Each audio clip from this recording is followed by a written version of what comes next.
Welcome to episode 3 of season 1 of Rewatch First Watch, Side Star. Hello, I'm Lumian, and I'm rewatching Gunbuster. I'm KeybladeSpirit, and I'm watching Gunbuster for the first time. Episode 3. We're getting to the good parts of Gunbuster. I mean, all of Gunbuster's great. Let's be honest. But, Yeah. oh, this is when I start loving Gunbuster. This is where I start getting really excited. What are your thoughts? Well, from the very beginning of this episode, I love what I don't really have a word for, but that I'm going to call cultural hinting. Because I really love the way they go out of their way to show that they're doing ghost stories on the ship specifically about subspace. I think that's a really cool detail, and I love when media goes out of its way to hint at what the culture of its fictional setting is like. It is nice, because it does show the evolution of, legend and urban myth, which always adjust for modern age, no matter what time it is. It's a nice detail. Yeah, it reminds me of how the scary folklore of the internet age was creepypastas about haunted Nintendo cartridges and stuff like that. Yeah.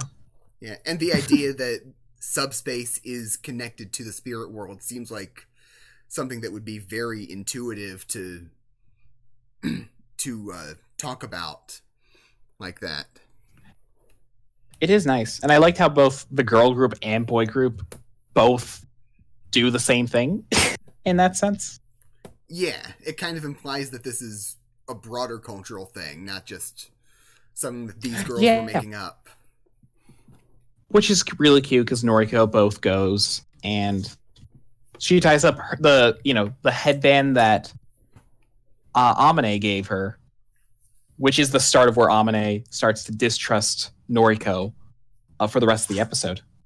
Yeah. I know it's not intentional, but it's like a really nice visual method of telling that storyline. Yeah, definitely. Noriko, I love how much storytelling they've been doing with the headband throughout the first 3 episodes here.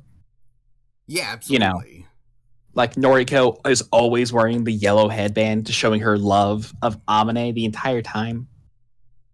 Yeah. And it's just really sweet, and I love that, at the end of this episode, I guess I'm skipping straight to spoilers for this episode, where Smith dies, which I think everyone knows about this point. Yeah, I didn't know anything about Gunbuster until we started watching. Oh, that's good. That's how you should come into the show. So yeah, Smith dies the episode he's introduced. I get why a lot of people don't care for Smith as a character, but yeah. I do like his inclusion, and I understand that it's only 6 episodes, so we don't have a lot of time to work with Smith. But I like Smith because he really shows Noriko's biggest character weakness is that she's always relying on someone. Yeah, I agree. And we also get to see Noriko, working her ass off because she's months behind everyone else, so she's constantly reading, the rule book. Which is or the tech manual. Yeah. And she's such a hard worker. She's just constantly pushing herself because she knows she's behind. Yeah. And Amane doesn't respect that hard-working nature of Noriko. Yeah. And, in episode 1, I was sort of expecting Amane to be more of a mentor-ish character to Noriko. It does build her up at that in the first episode, but they play with your expectations. Yeah. I mean, they are in live combat now, and Amane doesn't really have, I guess, the luxury in the sense to be a mentor figure to her. Yeah. And it's kind of hard to blame her because Amane is technically correct because Noriko freezes in battle. Yeah, so she would have probably needed Amane. Yeah. with that in mind, it's just, is it bad of her? Kind of, but at the same time, she was right. Yeah. Obviously, we're seeing the show mainly from Noriko's perspective, so I do feel bad for Noriko, of course, for being abandoned by Amane. But Noriko never blames Amane.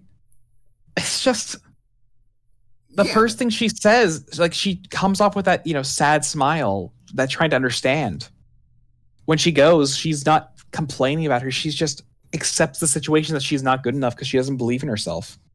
Even though Oda has consistently believed in her this entire time. Yeah. And through that scene, I sort of started to see, and maybe this isn't an influence at all, but I sort of started to see Oda in this, or as this sort of proto-Kamina character, where Kamina had a much bigger role in Gurren Lagann, but Oda his very clear and focused role is or seems to be to inspire Noriko to be the best she can be. Yeah. Gunbuster kind of is a semi-proto Gurren Lagann. There are some things that it gets mainly from Robo Armageddon, that if we ever do a rewatch first watch on that would be really fun. I'll say that for later. Sorry for getting off topic. But Noriko... Ooh, yes. Yes. But anyway, you were saying... Oh yeah. Noriko at this end of this episode goes to Oda saying, I want more training. Push me to my limits. And we see the first signs of Gunbuster, which, as far as I'm concerned, is probably one of my favorite mech designs ever. Okay, I was wondering if what we saw there was the Gunbuster. That is, in fact, the Gunbuster. Sorry for spoiling, but it makes me really happy when I see that mech. Yeah. I really love, like, the face design of it. I like that a lot. Wait until you see more of it. It's, I'm excited for episode 4 and 5 and 6. Yeah. It gets exciting. Yeah. Do you mind if I go? Yeah, go ahead. Yeah. Do you mind if I go into one of my notes? Please. Yeah. We already covered the whole test of courage sequence, but so I'm just going to go to the next one.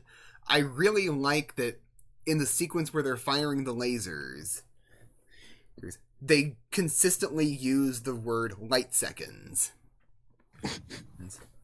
Because I know this is my lexical brain thinking about it, but I really like that because it shows it shows what the range is of these battles very easily. Because a light year is the distance that light can travel in a year based on the speed of light.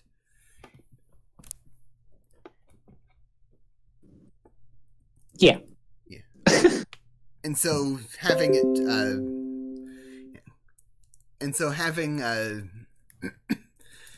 having them talk in distances of light seconds and things like that sort of gives the impression that, okay, these are large distances that they're fighting over, but they're not huge.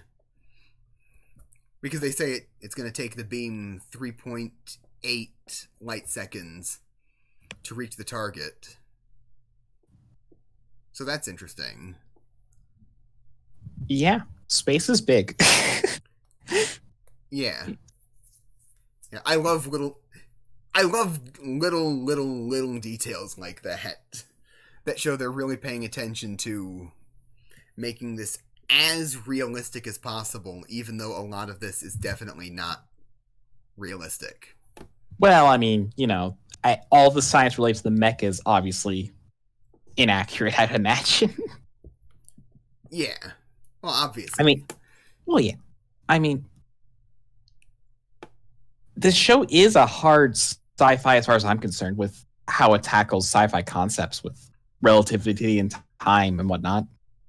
Yeah, this is probably the hardest sci-fi I've liked. I know it's not little, but they do talk about the, Leaf 64 becoming a red giant because of something that we don't get explained in this episode. Yeah. I assume that's got to do with whatever the monsters they're fighting are, right? Yeah, pretty much. Not really a spoiler, honestly.